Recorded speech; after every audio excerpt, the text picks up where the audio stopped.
சட்ட நூல் 30வது அதிகாரம் 15ஆம் வசனத்தில் இருந்து 20ஆம் வசனம் வரை. மோசே மக்களை பார்த்து கூறியது, இதோ பார், வாழ்வையும் நன்மையையும் சாவையும் தீமையையும் இன்று நான் உனக்கு முன்பாக வைத்துள்ளேன். அது இதுதான், இன்று நான் உனக்கு கட்டளையிடுகிறேன். உன் கடவுளாகிய ஆண்டவர் மீது அன்பு பாராட்டு, அவரை பின்பற்றி அவரது வழியில் நட, அவரது கட்டளைகளையும் நியமங்களையும் முறைமைகளையும் கடைப்பிடி. அப்போது நீ வாழ்வாய், நீ பழுகுவாய்.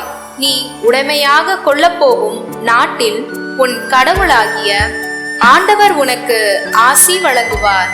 ஆனால் உனது உள்ளம் விலகி சென்று நீ செவி கொடாமல் கெட்டடைந்து வேறு தெய்வங்களை வணங்கி அவற்றுக்கு பணிவிடை புரிந்தால், இன்று நான் உனக்கு அறிக்கையிட்டு கூறுகிறேன், நீ நிச்சயம் அழிந்து போவாய். நீ உரிமையாக்கி கொள்ளுமாறு யோர்தானை கடந்து சென்றடையும் பூமியில் உன் வாழ்நாள் நீடித்திருக்காது. உன்மேல் இன்று நான் விண்ணையும் மண்ணையும் சான்றாக அழைத்து வாழ்வையும் சாவையும் ஆசியையும் சாபத்தையும் உனக்கு முன் வைக்கிறேன். நீயும் உனது வழி தோன்றல்களும் வாழும் பொருட்டு வாழ்வை தேர்ந்து கொள். உன் கடவுளாகிய ஆண்டவர் மீது அன்பு பாராட்டு, அவரது குரலுக்கு செவி கொடு, அவரையே பற்றிக்கொள்.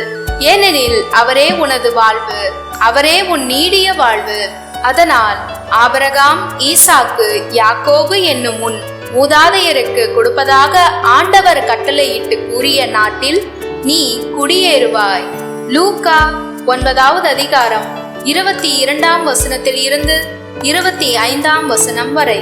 அக்காலத்தில் இயேசு தம் சீடரை நோக்கி, மானிட மகன் பலவாறு துன்பப்படவும் மூப்பர்கள், தலைமை குருக்கள், மறைநூல் அறிஞர் ஆகியோரால் உதறி தள்ளப்பட்டு கொலை செய்யப்படவும் 3ஆம் நாளில் உயிருடன் எழுப்பப்படவும் வேண்டும் என்று சொன்னார். பின்பு அவர் அனைவரையும் நோக்கி, என்னை பின்பற்ற விரும்பும் எவரும் தன்னலம் துறந்து தம் சிலுவையை நாள்தோறும் தூக்கி கொண்டு என்னை பின்பற்றட்டும். ஏனெனில் தம் உயிரை காத்து கொள்ள விரும்பும் எவரும் அதை இழந்து விடுவார். என் பொருட்டு தம் உயிரை இழக்கும் எவரும் அதை காத்து கொள்வார். ஒருவர் உலகம் முழுவதையும் தமதாக்கி கொண்டாலும் வாழ்வையே இழப்பாரெனில் அவருக்கு கிடைக்கும் பயன் என்ன? என்னை குறித்தும் என் வார்த்தைகளை குறித்தும் வெட்கப்படும் ஒவ்வொருவரையும் பற்றியும் மானிட மகன் தமக்கும் தந்தைக்கும் தூய வானதூதருக்கும் உரிய மாட்சியோடு வரும்போது வெட்கப்படுவார். இங்கு நிற்பவர்களுள் சிலர் இறையாட்சி வருவதை காண்பதற்கு முன் சாக மாட்டார்கள் என உண்மையாகவே உங்களுக்கு சொல்லுகிறேன் என்றார்.